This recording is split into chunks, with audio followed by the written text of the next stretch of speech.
ओम। आज का प्रातः क्लास है 12 जुलाई 1968।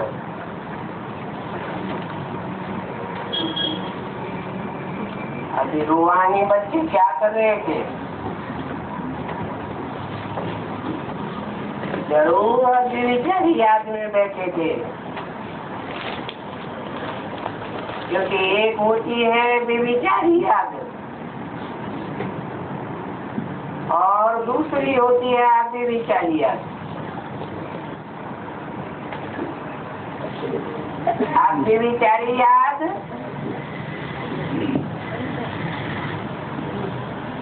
और बेचारी याद अर्थात भक्ति। भक्ति जब पहले शुरू होती है तो सभी शिव की पूजा करते हैं।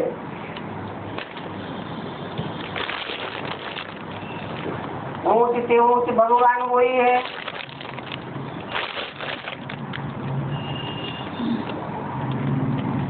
जो बाप भी है, शिक्षक भी है, जैसे पढ़ाते हैं। और क्या पढ़ाते हैं? मनुष्य से देवता बनने की पढ़ाई पढ़ाते हैं।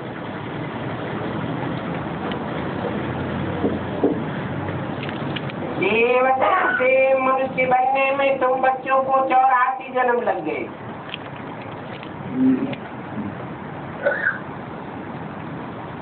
और मनुष्य से देवता बनने में 1 सेकंड लगता है।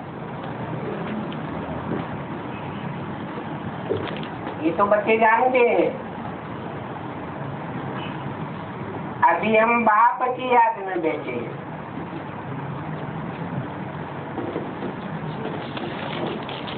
वो हमारा टीचर भी है, सदगुरु भी है। योग सिखलाते हैं कि एक की याद में रहो।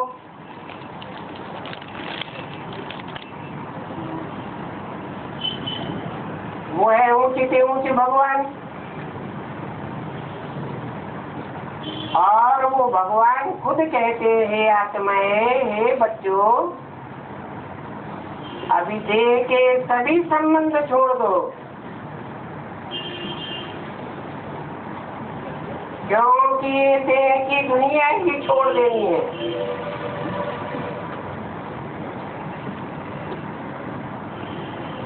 ये दुनिया 5 तत्वों से समन्वित है। अभी इन 5 तत्वों से परे आत्मा को वापस जाना है। ये पुरानी दुनिया बदल रही है। 5 तत्व भी पुराने हो गए हैं। तमो प्रधान दुखदायी तत्व है,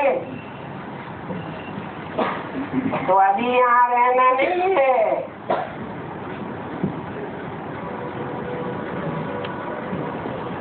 पुरानी दुनिया की विनाश के लिए ये बारूद आदि बनाया गया है। और फिर नेचुरल कैलेमिटी भी मदद करती है।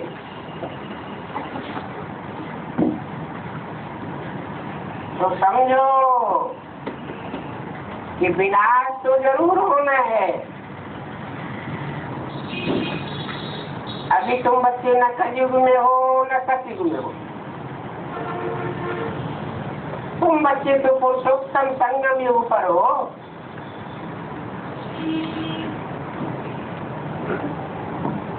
अभी तुम्हारी आत्मा ये जानती है कि हम अभी लौट रहे हैं। इसलिए बाप कहते हैं कि तो पुरानी देह को भी छोड़ना है। देह सहित जो भी इस दुनिया में देखने आता है वो सभी विनाश हो जाना है।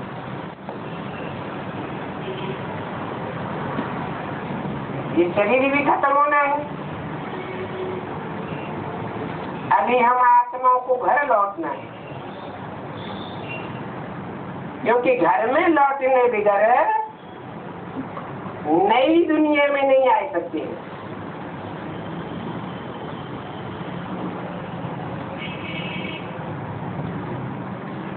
जानते हो कि जो भी आत्माएं घर से आती हैं पहली बार,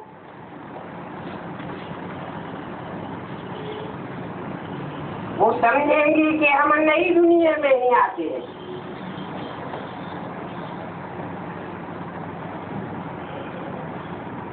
नई दुनिया में उनको जरूर सुख बातेगा।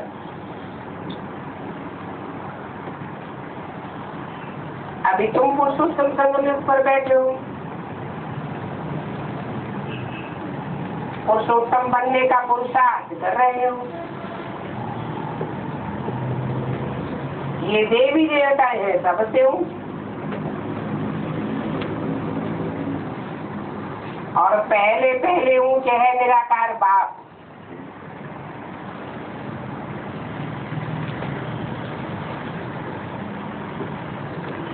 ऊंच और नीच की बात इस दुनिया की ही है।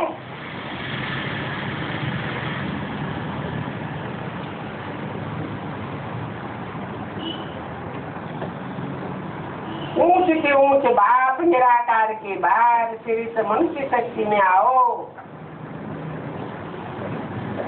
तो इसमें ऊंचे के ऊंचे हैं देवताएं, और वो देवताएं भी मनुष्य हैं, परंतु हैं तो दैवी गुण वाले। वही देवताएं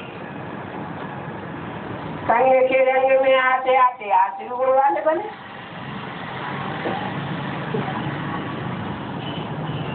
अभी फिर आसुरी गुणों से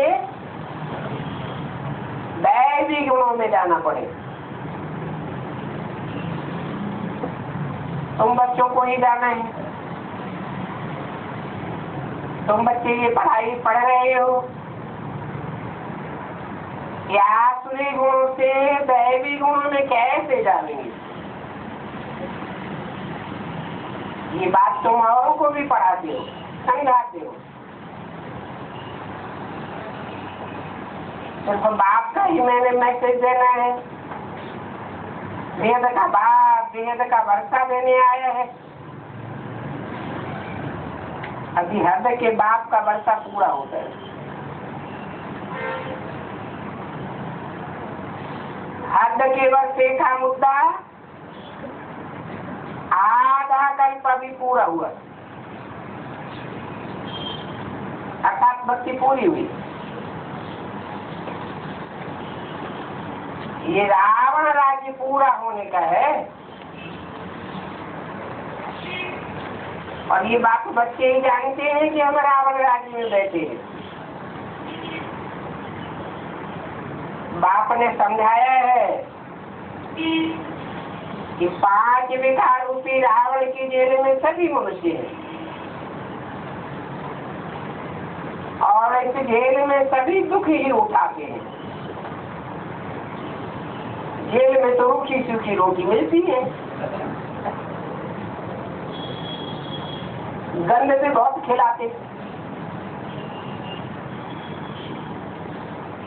नंबर 1 गंद तो है बाहर खाना।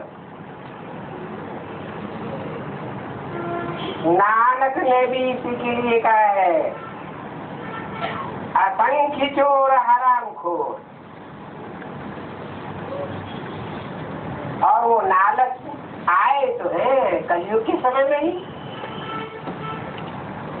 वो भी शिक्षा देते हैं। दुनिया में क्या लगा पड़ा है, सभी हरामखोर आसुरी मनुष्य हैं। उन आसुरी मनुष्यों को देवी देवता बनाने के लिए बाप को आना पड़ता है। बाप के सिवाय मनुष्य को देवी देवता कोई बना ही नहीं सकता।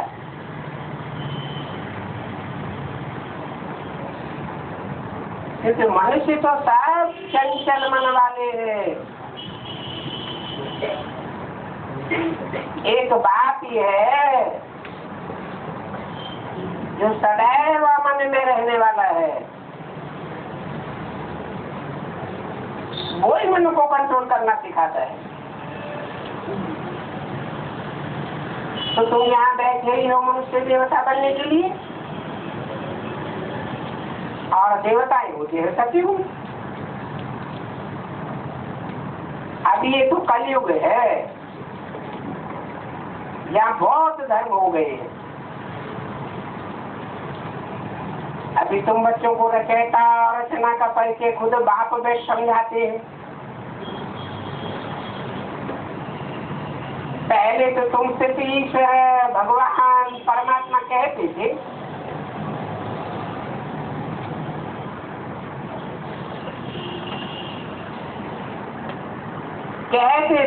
परंतु जानते तो नहीं थे ईश्वर कौन है और किसे कहा जाता है। ईश्वर माने ही शासन करता, और वर माने श्रेष्ठ, श्रेष्ठ शासन करता।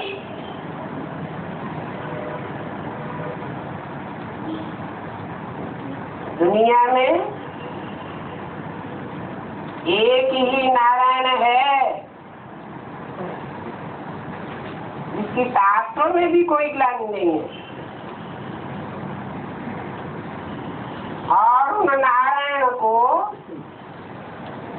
ऐसा शासन करता बनाया किसने? एक ऊंचे से ऊंचे बाप ने। तुम यहाँ बैठे ही हो मनुष्य देवता बनने के लिए।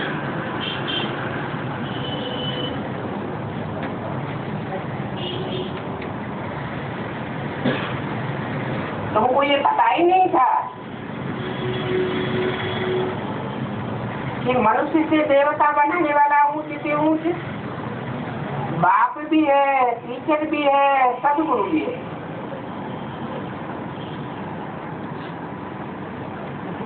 उसे एक कोई सदगुरु कहा जाता है, बाकी गुरु तो ढेर है।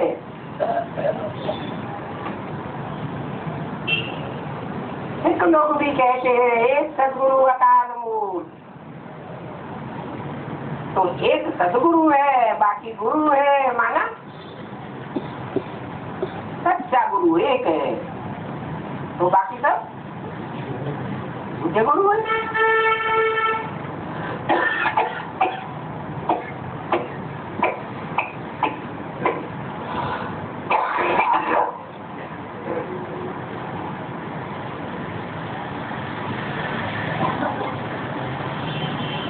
अब तुम जानते हो कि सदगुरु अकाल मूर्ति क्यों कहा जाता है? उसकी मूर्ति भी है तो मूर्त कहा जाता है। ऐसे नहीं कि निराकार है तो उसका कोई आकार ही नहीं है, मूर्ति ही नहीं है।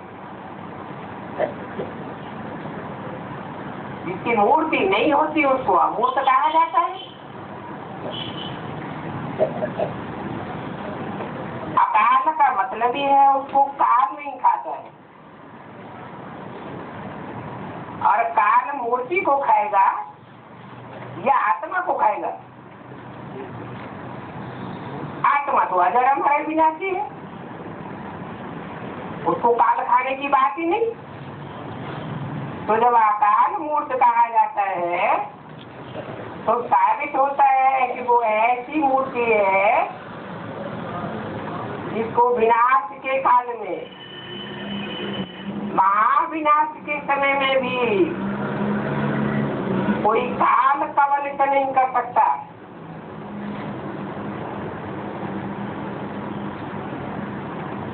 और मनुष्य मात्र काल के गाल में जाते हैं।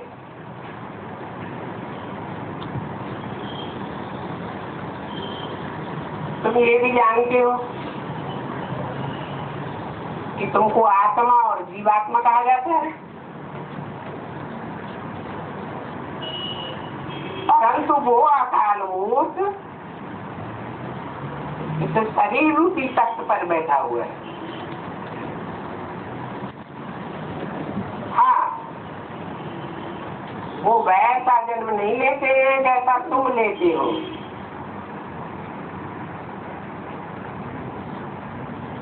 तुम जन्म लेते हो तो संसार में प्रत्यक्ष हो जाते हो,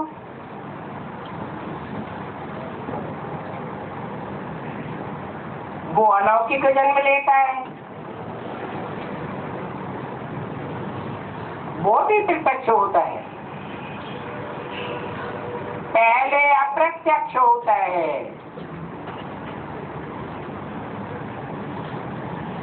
भला आकर के बच्चों को अपना परिचय अपने आप ही देता है,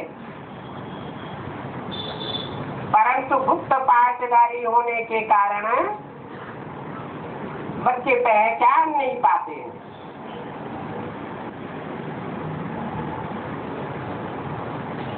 वो अकाल मूर्त आत्मा यहाँ विराजमान है।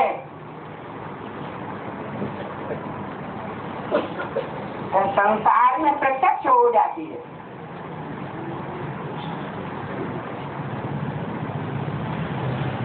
वो सुप्रीम सोल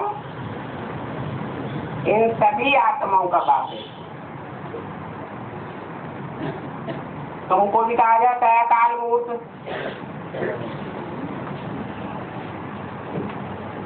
परंतु वो पुनर्जन्म में नहीं आते। तुम्हारी आत्मा तो जन्म पुनर्जन्म लेती रहती है। वो कहते मैं आता ही हूँ कल्प के संगम युग पर, अर्थात जब भक्ति मार्ग की रात पूरी होती है तब मैं आता हूँ। भक्ति को रात कहा जाता है, ज्ञान को दिन कहा जाता है।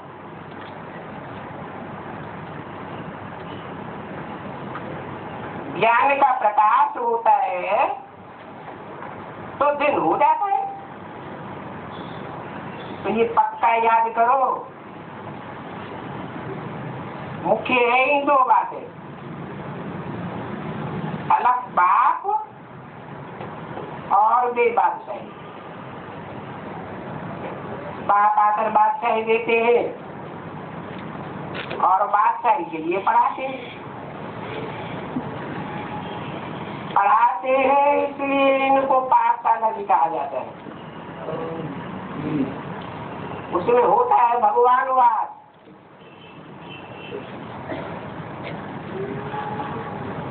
अगर वो भगवान कोई की बुद्धि में कृष्ण के रूप में आता है, कृष्ण कहो, दादा लेखराज ब्रह्मा कहो, अगर उस रूप में गीता का भगवान सामने आता है तो वो भगवान तो है ही नहीं। भगवान आते हैं तो पुरानी दुनिया को बदल कर नई दुनिया बना कर जाते हैं। तो समझ लेना चाहिए कृष्ण तो साकार मनुष्य है और भगवान तो है ही एक निराकार। वो भगवान बाप जब आते हैं, क्योंकि आत्माओं का बाप है ना, तो तुम बच्चों को भी आत्मिक निराकारी स्टेज में टिकाते हैं। निराकारी को ही निर्विकारी निरहंकारी कहा जाता है।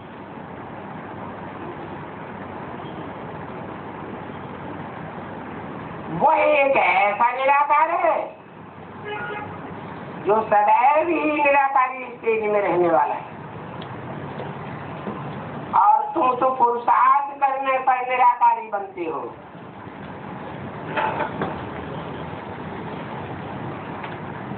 तो जो सदैव भगवान निराकार है उनका भी इस सृष्टि पर पाठ होना चाहिए ना।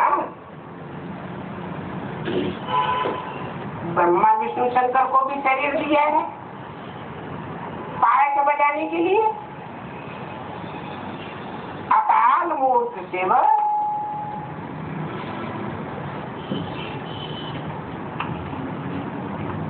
उनको तो शरीर नहीं है, बल उनका अपना शरीर नहीं है, परंतु पाठ बजाने के लिए शरीर तो चाहिए ना।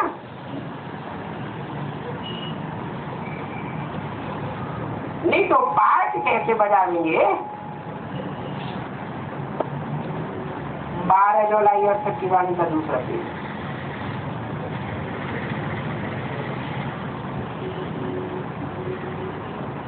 भक्ति मार्ग में त्रिमूर्ति तो बनाते हैं, उसमें मुख्य शिव बाबा को नहीं डालते हैं।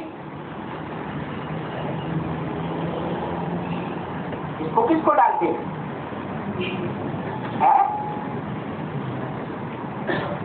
मूर्ति जो बनाते हैं उसमें किसको किसको डालते हैं? ब्रह्मा विष्णु शंकर को डालते हैं।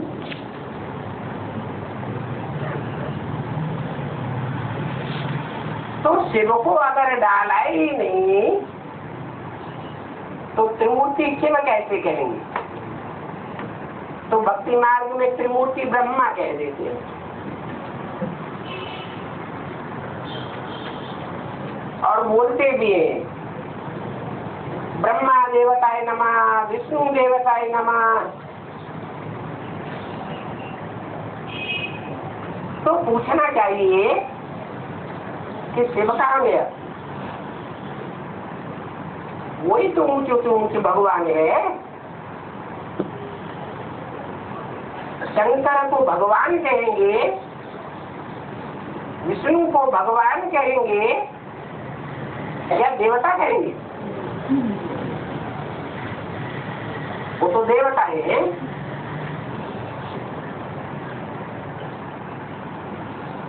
और देवताओं को तो दुनिया की सारी जेंट्री तो याद नहीं करती है। क्रिश्चियन लोग, मुसलमान लोग, पारसी लोग देवताओं को याद करते हैं क्या? नहीं करते। और भगवान को है? भगवान को तो सारी दुनिया याद करती है। ऐसा कोई मनुष्य नहीं होगा, न भक्ति मार्ग में कोई ऐसा मनुष्य हुआ है जो भगवान को याद न करता हो।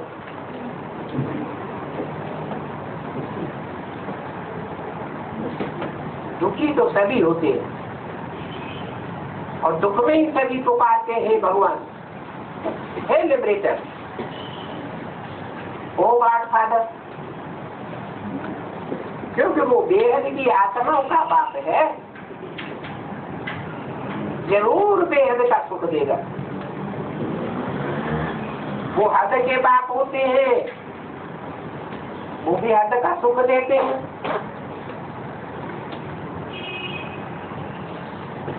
हद के सुख में है तो भी आत्मा बेहद के सुख देने वाले बाप को याद करती है।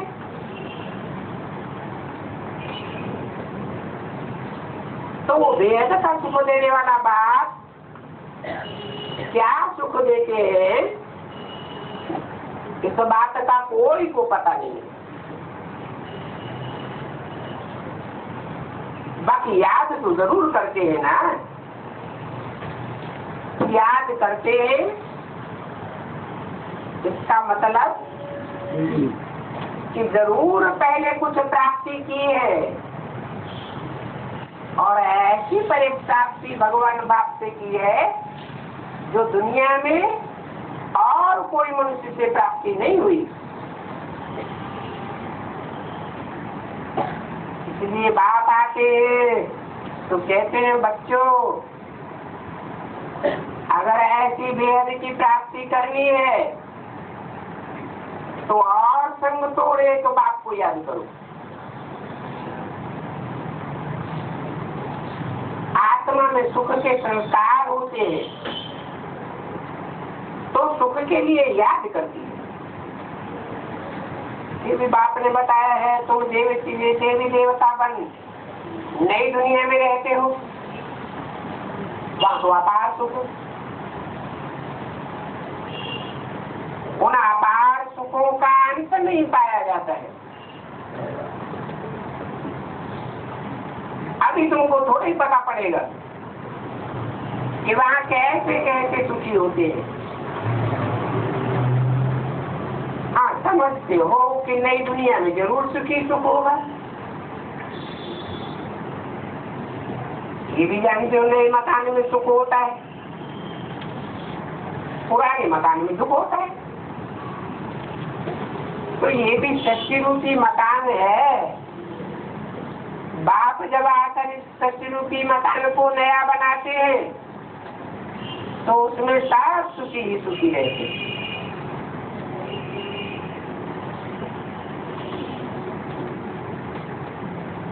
सुखी मिलता है तब तो बाप नया मकान बनाते हैं। नया बनकर तैयार होता है, मेरे बच्चों का बुद्धि वो नए मकान में लग जाता है।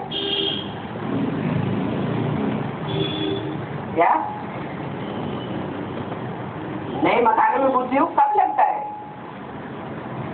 अभी तो लगाना पड़ता है, लेकिन ऑटोमेटिक कब लगता है?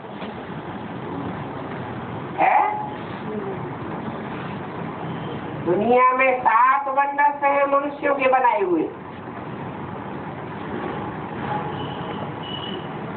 परंतु भगवान आकर जो वंडर बनाते हैं वो है मोस्ट वंडरफुल चीज दुनिया की, जिसको सारी दुनिया याद करती है। जरूर इसी शक्ति पर वो स्वर्गीय नई दुनिया भगवान बाप ने आकर स्थापन की है। बन के तैयार हुई थी तो सबका बुद्धि उस वैकुंठ में, पैराडाइज में, जन्नत में गया होगा।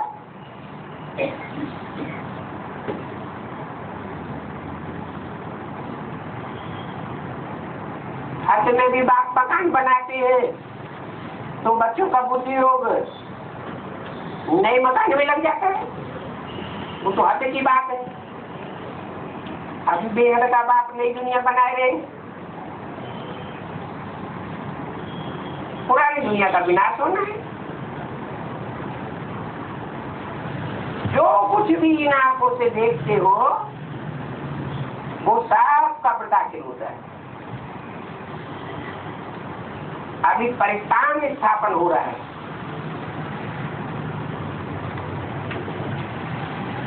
तुम अभी संगम युग पर खड़े हो, बीच में खड़े हो, कलयुग की तरफ भी देख सकते हो और सतयुग की तरफ भी देख सकते हो। कलयुग में देखेंगे तो वह अनेक धर्म, अनेकता देखने में आती है।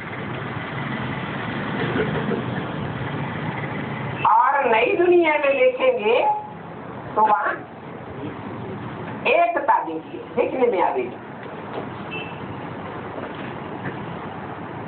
कलयुग की दुनिया में तो बहुत द्वंद्व लगा पड़ा है। खान पान आदि सभी भ्रष्टाचारी है। फिर नई दुनिया को देखो, नई दुनिया में भ्रष्टाचारी, उस भ्रष्टाचारी दुनिया को पाया जाता है स्वर्ग। भाई तुम संगम पर साक्षी होकर के देखते हो तो कहा जाएगा तुम संगम युग पर हो। तुम देवता बनने के लिए पुरुषार्थ कर रहे हो।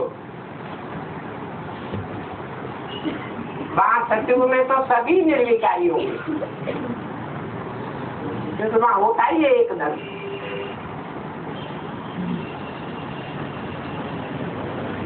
प्रदर्शनी में अथवा म्यूजियम में कोई आते हैं तो वहाँ भी तुम उनको संगम पर खड़ा कर दो,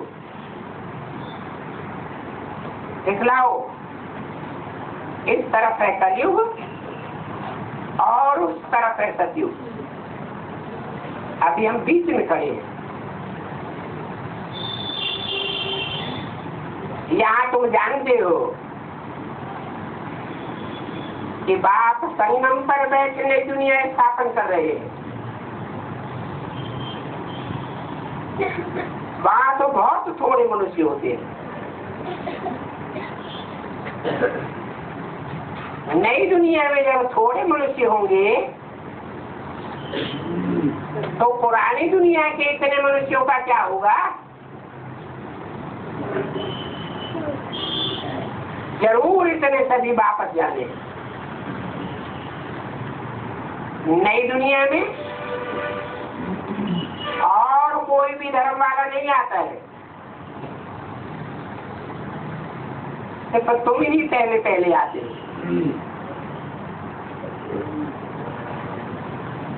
और धर्म में कन्वर्ट होने वाली आत्माएं अगर आवेंगी भी तो बाद में आवेंगी,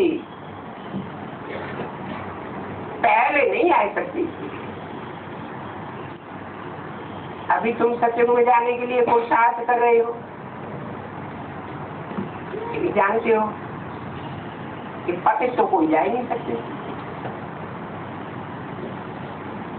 पावन बनने के लिए मुझे पुकारा है,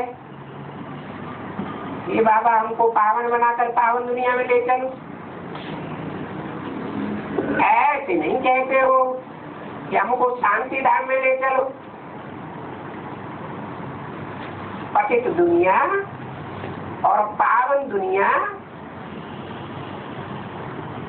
एक ही दुनिया है, जो पहले पावन बाद में पतित बनती है।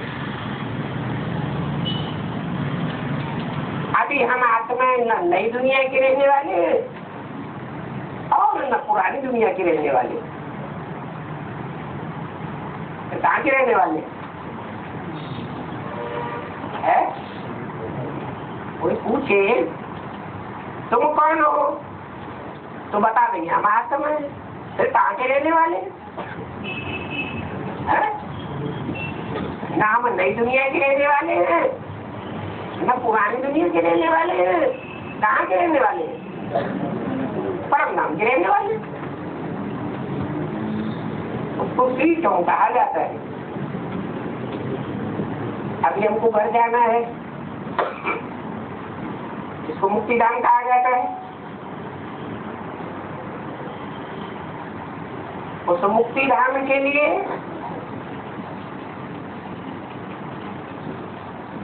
सन्यासी शिक्षा देते आए हैं। क्या सन्यासियों का कहना है कि स्वर्ग के सुख काग विष का समान, वो सुखों की दुनिया को जानते ही नहीं है।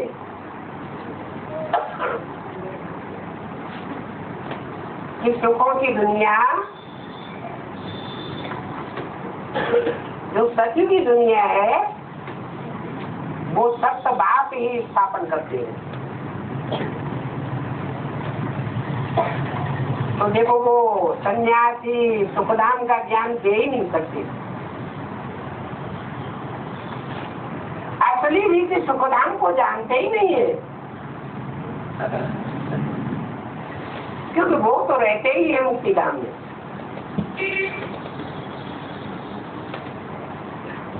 तो वो जीवन मुक्ति का तो ज्ञान दे ही नहीं सकते।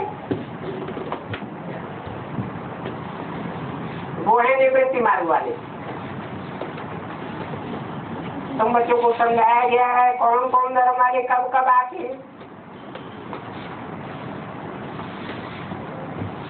एक तो मनुष्य संस्कृति धार में पहला फाउंडेशन तुम्हारा है।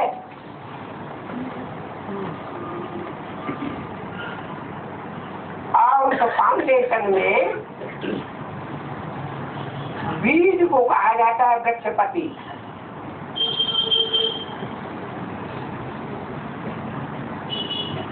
बीज बाप को भी कहा जाता है।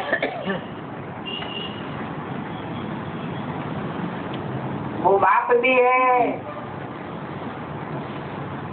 मनुष्य शिष्य रूपी झाड़ का वृक्षपति भी है। तुम जानते हो बीज का एक दाना बोया जाता है, उससे फिर कितनी वृद्धि हो जाती है। तो बाप कहते हैं मैं वृक्षपति ऊपर में निवास करता हूँ। माना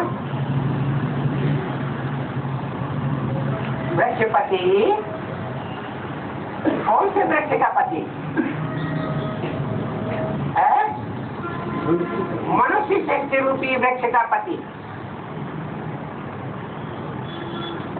नहीं तो आत्माओं का तो पति होता ही नहीं। क्या होता है? आत्माओं का तो बाप होता है, दूसरा कोई संबंध आत्माओं का नहीं है। वो आत्माओं का बाप जब मनुष्य शक्ति के बाप में प्रवेश करता है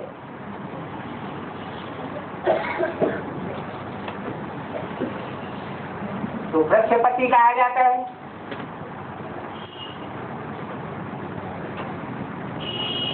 और वृक्षपति साकार में हुआ या निराकार में हुआ? साकार हुआ। फिर वो ऊपर में निवास करते हैं, इसका क्या मतलब है? ऊपर में निवास करते हैं का मतलब और मनुष्य आत्माओं के मुकाबले उनकी सदैव ऊंची स्टेज रहती है।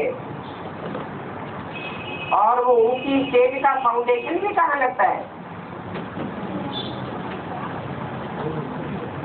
संगम युग में। संगम युग में जब आप आते हैं तो पहला फाउंडेशन जो डालते हैं, तुम आत्मा हो, इस फाउंडेशन को जो पक्का शुरुआत में ही पकड़ लेते हैं,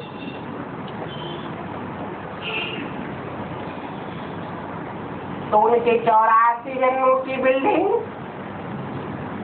अच्छी बन जाती है, पावरफुल।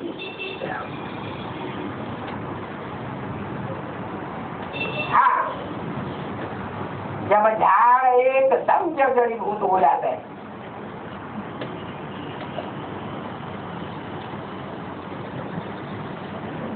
तब मैं आता हूँ। माना कब आता हूँ? 36 में आता हूँ या 76 में आता हूँ या और भी बाद में आता हूँ? कब आता हूँ? आज सनातन देवी देवता धर्मादि नहीं है।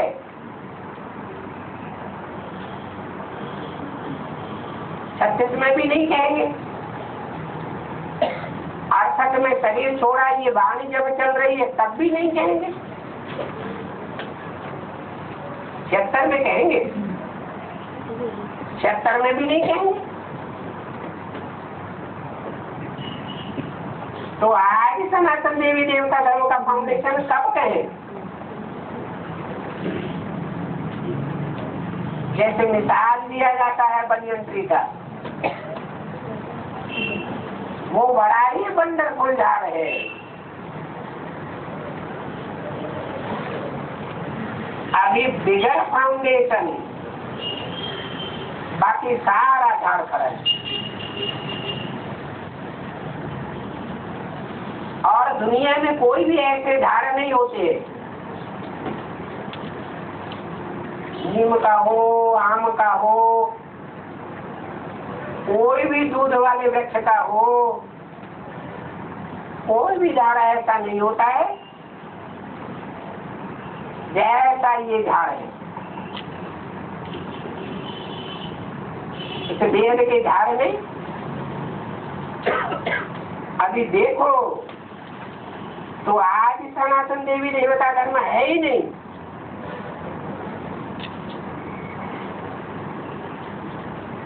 बाकी सब धर्म वाले खड़े हैं।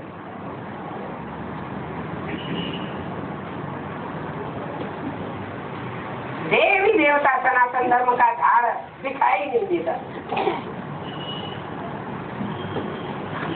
ये तो सब जानते हैं कि पहले पहले दुनिया में एक ही धर्म था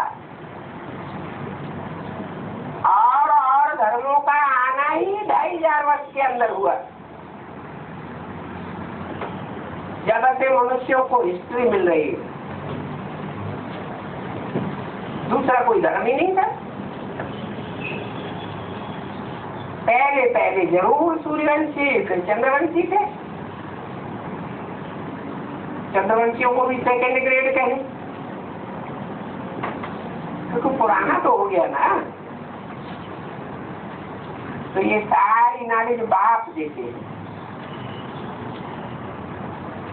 अभी तुम बच्चों को मूल बच्चों सूक्ष्म पतन भी याद है। मूल वतन में जरूर आत्माएं अपने मूल रूप में रहती है,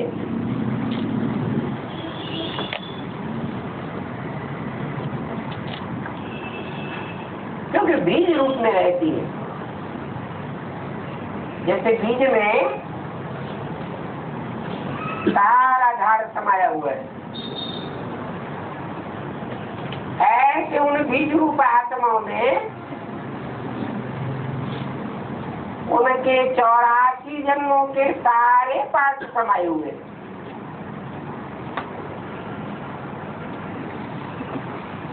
फिर सूक्ष्म वतन भी है, और हम सूक्ष्म वतन के निवासी हैं, मूल वतन के निवासी हैं या साकार वतन के निवासी हैं? हम कहाँ के वासी हैं? आत्मिक रूप में तो हम मूल वतन के वासी हैं। साकार रूप में तो साकार दुनिया के भी वासी है। इसके दो रूप है, सुखधाम और दुखधाम।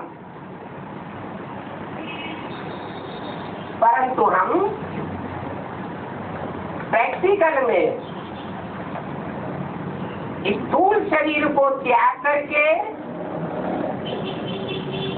सूक्ष्म शरीर धारण नहीं करते। और धर्म वाले स्थूल शरीर को त्यागते हैं और सूक्ष्म शरीर भी धारण करते हैं। उस लिस्ट में कौन कौन से धर्म आते हैं?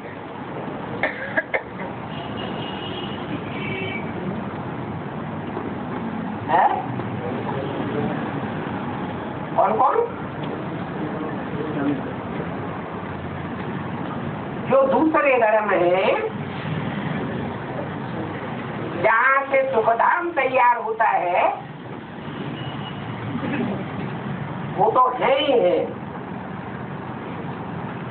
सूक्ष्म शरीर धारण करने वाले, सूक्ष्म शरीर के बंधन में आने वाले, लेकिन जो चंद्रवंश है, जो चंद्रवंशी आत्माएं कन्वर्ट होकर के सूर्यवंशी नहीं बन पाती,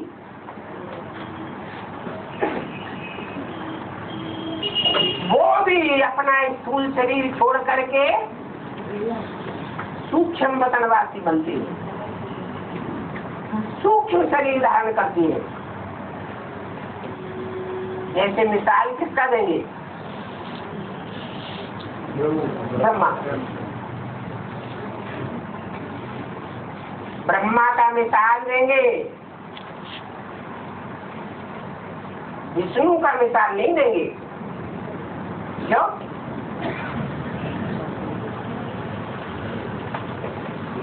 क्योंकि जो विष्णु में पायक बजाने वाली वैष्णवी शक्ति है वो बल पहले चंद्रवंशी है। ज्ञान चंद्रमा ब्रह्मा के कुल को फॉलो करने वाली है। परंतु जैसे ही सत्य बाप का सत्य ज्ञान मिलता है तो वो अपने को चेंज कर लेती है, सूर्यवंशी बना लेती है।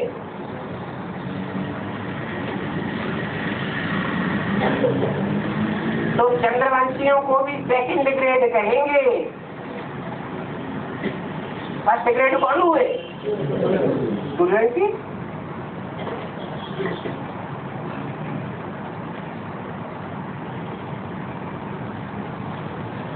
तो हम मूल वतन से यहाँ साकार वतन में पायक बजाने आते हैं। और तुम बच्चे हो ऑलराउंड पार्ट बजाने वाले, पूरे 84 का पार्ट बजाने वाले। इसलिए 84 जन्म तुम्हारे हैं मैक्सिमम।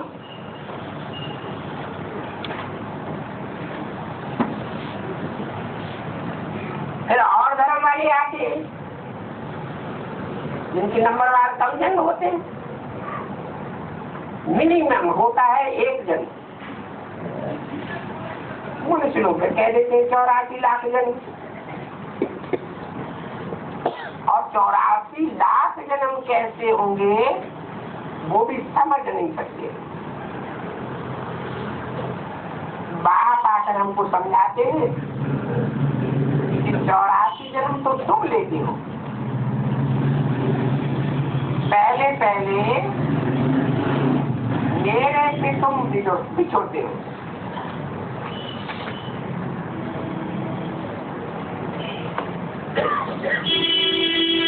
सभी देवताएं भी पहले होते हैं। 12 जुलाई और सत्यवाणी का तीसरा दिन, जब सत्युगी देवताओं की आत्माएं यहाँ पायक बजाती है तो बाकी सभी आत्माएं कहाँ चली जाती है?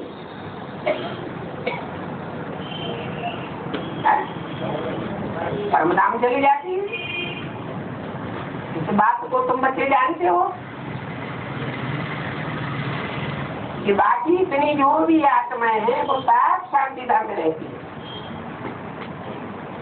तो शांति धाम अलग हुआ,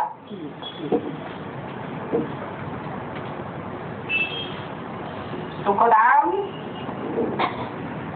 और दुखधाम। दुनिया तो एक ही है, परंतु नई दुनिया है तो सुखधाम कहा जाता है, पुरानी हो जाती है तो दुखधाम कहा जाता है। पाठ यही बजाते, बाकी वहां तो आत्मा शांति में रहती है, और शांति आत्मा का स्वधर्म है। यहाँ आके पाठ बजाने, नई दुनिया में सुख का पाठ, पुरानी दुनिया में दुख का पाठ बजाना होता है। तो ये सुख और दुख का खेल है, वो है ईश्वरीय राम राज्य। दुनिया में कोई भी मनुष्य ये नहीं जानते ये शक्ति चक्र कैसे करता है। न रचयिता को जानते हैं, न रचना के आदि मध्यंत को जानते हैं। इसलिए सभी को कहा जाता है नास्तिक। पर कोई भी सन्यासी हो, उदासी हो, तुम्हारे पास आवे या तुम उनके पास जाओ, बोलो रचयिता और रचना का परिचय दो, तो वो तो कह देंगे सर्वव्यापी है। बड़ी ग्लानि कर दी। परमात्मा 24 अवतार लेते हैं, कच्छ अवतार, मत्स्य अवतार, वाराह अवतार, क्या क्या बातें सुनाई देती। कहेंगे 84 लाख योनियां हैं, उन 84 लाख योनियों में मनुष्य को भ्रमण करना पड़ता है। बाप कहते हैं सभी कुछ रंग है। तुम्हारा ज्ञान कोई शास्त्रों का ज्ञान नहीं है। वो शास्त्रों का ज्ञान सभी भक्ति मार्ग के शास्त्रों का है। ज्ञान का शास्त्र कोई होता ही नहीं है। अगर कहें कि ज्ञान का शास्त्र गीता है, परंतु उस गीता में तो ज्ञान है ही नहीं, वो भी कहेंगे भक्ति का शास्त्र। अगर उसमें ज्ञान होता तो ज्ञान से क्या होता है? ज्ञान से तो गति सदगति होती है। परंतु ढाई हजार वर्ष से गीता पढ़ते आए, गति सदगति तो कोई की कोई नहीं। तो ज्ञान का सागर एक ही बात को कहा जाता है, क्योंकि और कोई को तो सदगति का ज्ञान है ही नहीं। सत माने सच्ची, गति माने गति। सच्ची गति क्या है ये कोई जानती नहीं। समझते हैं कि आत्मा देह के बंधन से हमेशा के लिए छूट जाए, ये सदगति है। परंतु नहीं, कोई भी आत्मा ये नहीं चाहती कि हमारा अस्तित्व खत्म हो जाए हमेशा के लिए। अगर अस्तित्व खत्म हो जाए आत्मा का, तो आत्मा विनाशी है या अविनाशी है? अगर अस्तित्व ही खत्म हो गया तो आत्मा विनाशी कहेंगे। एक तरफ ये भी मानते हैं कि आत्मा विनाशी है, और दूसरी तरफ फिर कहते हैं सदाकाल की मुक्ति हो जाए। कुछ पता ही नहीं है, बात आकर के बताते हैं कि आत्मा को शरीर के साथ सुख मिले दुख न मिले, उसको कहेंगे सच्ची गति, सदगति।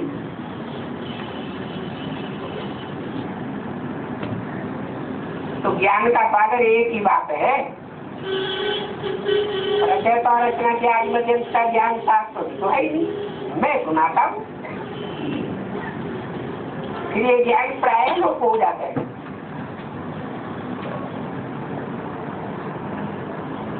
सत्युग में ये ज्ञान रहता ही नहीं है। क्यों?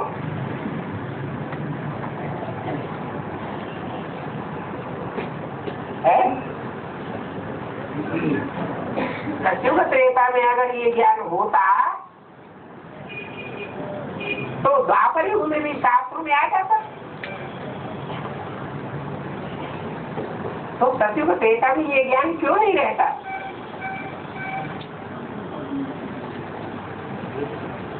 अरे दुनिया में जन्म जन्मांतर सामान्य मृत्यु होती रही, तो सामान्य मृत्यु होने के बाद मनुष्यों को पूर्व जन्म की बात याद रहती है? नहीं रहती। तो जो महामृत्यु है, जहाँ सारी सृष्टि को अपना पुराना शरीर त्यागना होता है, फिर नया जन्म लेना होता है, वहां कैसे याद रहेगा? और आत्मा आत्मिक स्थिति में स्थित होकर ही परम धाम जाती है।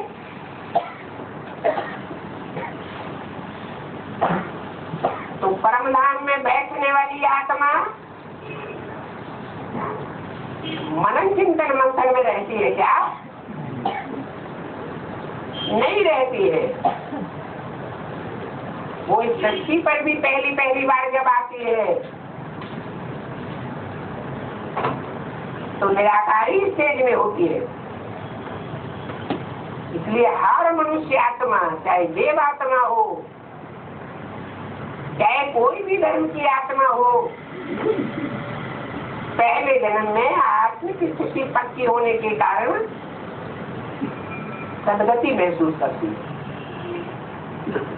सुख महसूस करती है, क्योंकि मन चलायमान नहीं होता है, आत्मा स्थिर होती है। बाद में संग के रंग में आते आते आत्मा चलायमान हो जाती है। 5 तत्वों से बने हुए शरीरधारियों का संग का रंग लगता है और चलायमानी बढ़ती जाती है। सतयुग त्रेता में जो भी मनुष्य मात्र हैं, जिन्हें देवता या प्रेमी देवता कहा जाता है, वो सब आत्मिक स्थिति में रहने वाले, बीज रूप स्टेज में रहने वाले हैं। इसलिए सब सुखी रहते, सब गति का अनुभव करते हैं।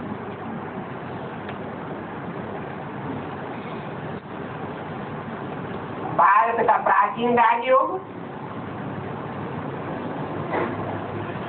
उसका कोई भी पुस्तक नहीं है, कोई के पास अहम ऑब्जेक्ट है ही नहीं। हाँ, नाम रख देते हैं गीता पाठशाला या वेद पाठशाला, परंतु उस गीता पाठशाला में या वेद पाठशाला में अहम ऑब्जेक्ट क्या है, वो कोई तो पता नहीं। तो ये वेद शास्त्र सभी रचना है, गीता की रचना,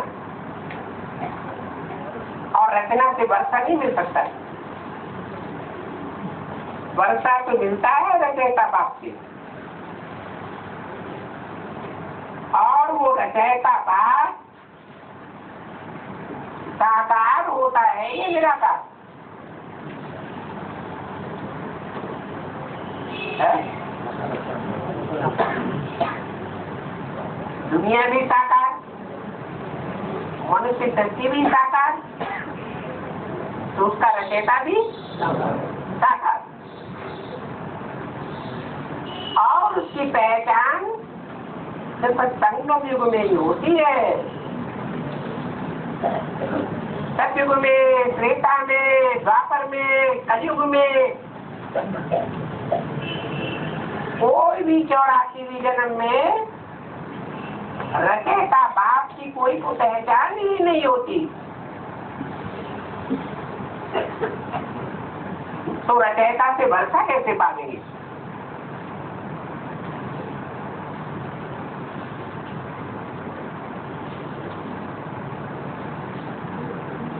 बाप बच्चों को रचते, ऐसे तो हर एक मनुष्य क्रिएटर है अपने बच्चों का।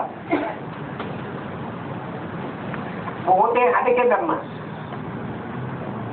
और ये है वेद का ब्रह्मा।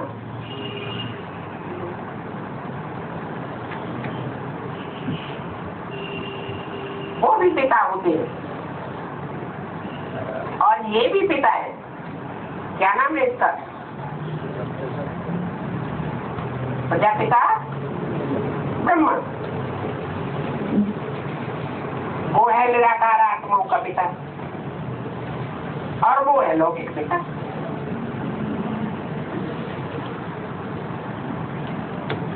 तो 3 बाप हो गए, लौकिक,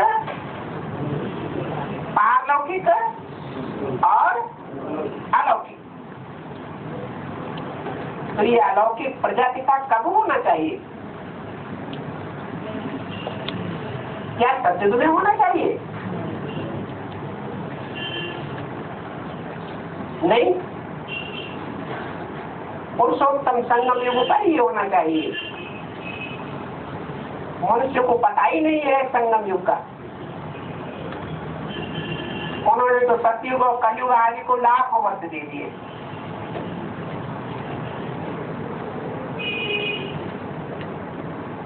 बाकी समझाते हैं 1250 वर्ष का युग होता है।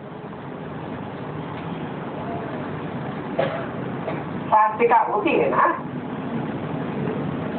सभी युगों की आयु बराबर होती है। तो 84 जन्मों का हिसाब चाहिए।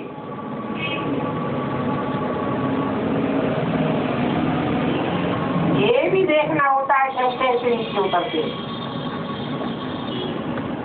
कैसे उतरते हैं।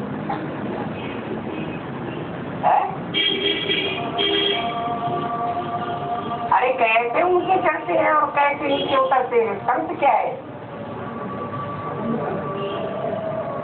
अनेकों के संग के रंग से नीचे उतरते हैं और एक के संग के रंग से ऊंचे चढ़ते हैं। ओम शांति।